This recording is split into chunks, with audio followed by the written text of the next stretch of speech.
हाँ जी दोस्तों, नमस्कार।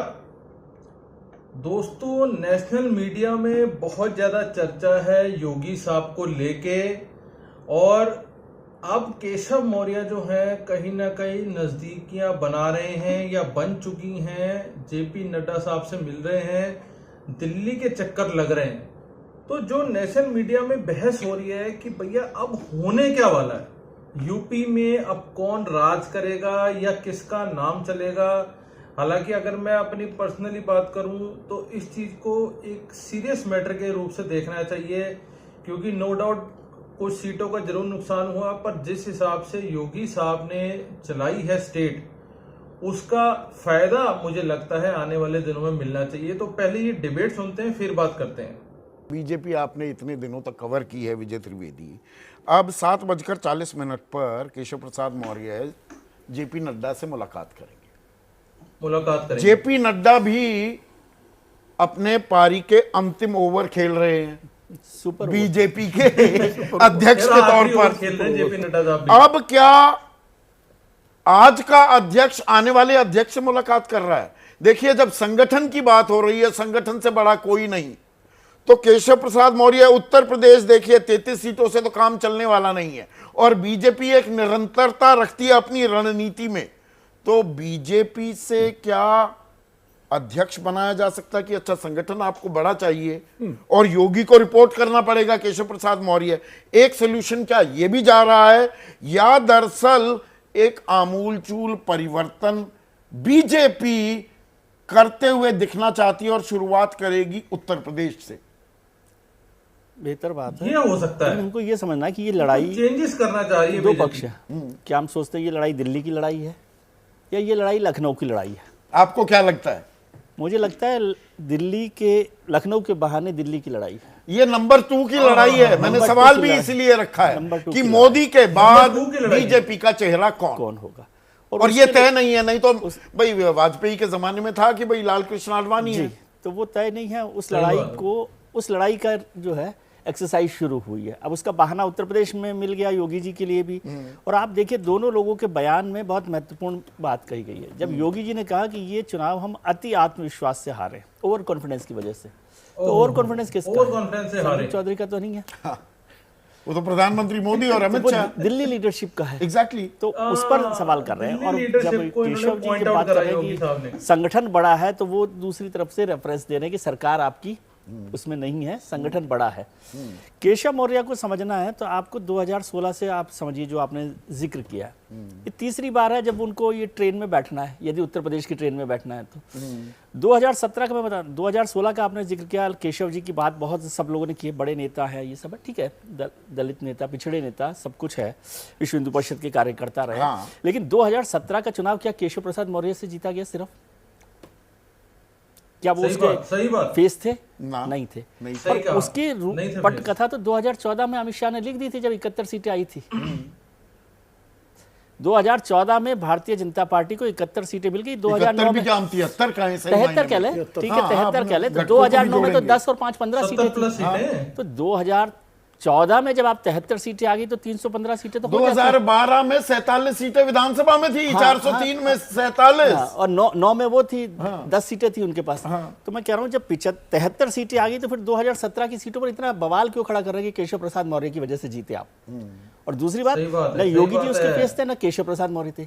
केशव प्रसाद मौर्य तो उत्तर प्रदेश के फेस ही नहीं है नेता के तौर पर, वो पिछड़े लीडर हैं, वो सब कुछ उनकी ताकत है। जब 2016 के बाद 2017 मुझे याद है कि जब योगी जी को बनाया गया, फैसला किया गया, उस हवाई जहाज में जब सुबह 10 बजे यहाँ से दिल्ली से उड़ा, उससे पहले योगी जी की अमित शाह जी से मुलाकात हुई। वो वहाँ पहुँचे, स्पेशल चार्टर्ड फ्लाइट थी योगी जी के लिए। वहीं केशव प्रसाद मौर्य और बीजेपी के 3 लीडर, जो 2 ऑब्जर्वर भी थे, वहाँ एयरपोर्ट पर चार्टर्ड फ्लाइट के लिए बैठे हुए थे। फिर मैसेज मिला कि आप चारों लोग एक फ्लाइट में चले जाइए। उसी फ्लाइट में सब लोग गए। केशव प्रसाद मौर्य को था कि अब मेरा नाम अनाउंस होना ही है। तो जब वो दिल्ली लखनऊ बीजेपी ऑफिस पहुंचना था, तो वहां से एयरपोर्ट से बीजेपी ऑफिस तक उनका बड़ा काफिला 60-70 गाड़ियों का, वो उससे स्वागत के साथ गए थे बीजेपी ऑफिस। और योगी आदित्यनाथ उस फ्लाइट से उतरे, चार्टर्ड फ्लाइट से, और चुपचाप निकल कर वीवीआईपी गेस्ट हाउस है लखनऊ का, आपने देखा होगा, वहां चले गए। वहां जब चलेगी पूरे गेस्ट जुलूस के साथ केशव प्रसाद मौर्य वहां पहुंचे, मैं थोड़ा सा स्टोरी को हाँ बिल्कुल जरूरी तो है, वो बताइए। जब वहां पहुंचे तब उनको ये मैसेज दिया गया कि आप योगी जी से मिल लीजिए वीवीआईपी गेस्ट हाउस में जाके। केशव प्रसाद मौर्य योगी जी को तो मैसेज मिल ही गया था, वो तो अमित शाह से मुलाकात करके गए थे। उससे एक शाम पहले गोरखपुर से उनके लिए स्पेशल फ्लाइट से वो आए थे, क्योंकि उनके पास अमित शाह का मैसेज पहुंचा। तो उनका मेरे पास दिल्ली जाने का कोई व्यवस्था नहीं है, तो उनका फ्लाइट वहाँ पर है, प्लेन वहाँ पर खड़ा हुआ, आप वहाँ से गोरखपुर से दिल्ली आ जाइए। शाम को वो आए, फिर दिल्ली में सुबह मुलाकात की और वहाँ से वो चले गए। और वो फ्लाइट में एयरपोर्ट से उतरे, वो चुपचाप निकल कर चले गए। और जो जुलूस से गए उसका जुलूस तो वहीं उतर गया। तो वो 2017 की बात है। उससे पहले 2016 में जब दिसंबर में बीजेपी की कार्यकारिणी हुई प्रयागराज में, इलाहाबाद उस वक्त था, तो उस समय भी बीजेपी के प्रदेश अध्यक्ष थे केशव मौर्य, और वहाँ पर एक और चीफ मिनिस्टर का नाम उभरा था।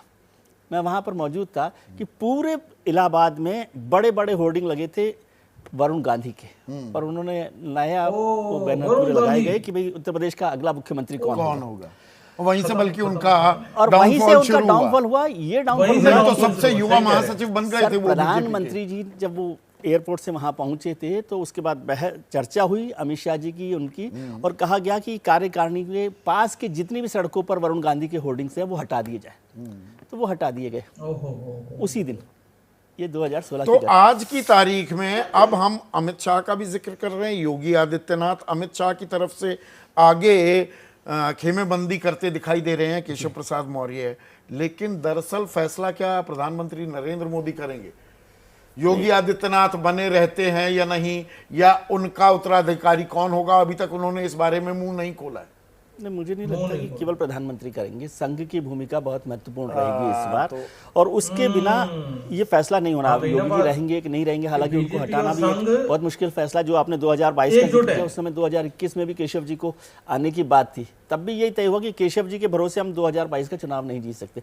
उसमें एक बात बहुत, ये हटाने की तैयारी है या अभी भी अभी है, स्पेस है, थोड़ा सा स्पेस है, क्योंकि अभी वैसे ही बहुत सारा अभी ताकत आकी जा रही है। जैसे ही घड़ी का काटा दोपहर 2:30 पे आए, बबीता जी का दिल सास बहू साजिश के लिए मचल जाए। और ये है इनकी बहू, पूरे दिन ऑफिस की टेंशन हो जाए गॉन जब ये करें अपना फेवरेट शो फ्री टाइम पे ऑन। इनकी तरह आप भी देखिए अपना फेवरेट शो अपने टाइम पर, और डाउनलोड कीजिए ABP लाइव ऐप अपने स्मार्ट टीवी पर। जो इकोनॉमी है हमारी, कहां से कहां ABP न्यूज आपको रखे आगे। स्टेट की बात होती तो शायद वो फटाफट रिप्लेस करके आगे निकल जाते, लेकिन वो यहाँ पे अच्छे से मंथन कर रहे हैं, और मंथन के बावजूद भी आप ये देख लो उनका कोई उन्हें रिप्लेसमेंट नहीं मिल रहा। तो आगे आने वाला समय बताएगा कि भैया ये चेंज होना भी है, नहीं होना, या आने वाले जो इलेक्शन है वो किसके नाम पे और किसके सिर पे जीते जाएंगे। तो बाकी मिलते हैं किसी अगली वीडियो में, तब तक के लिए जय हिंद।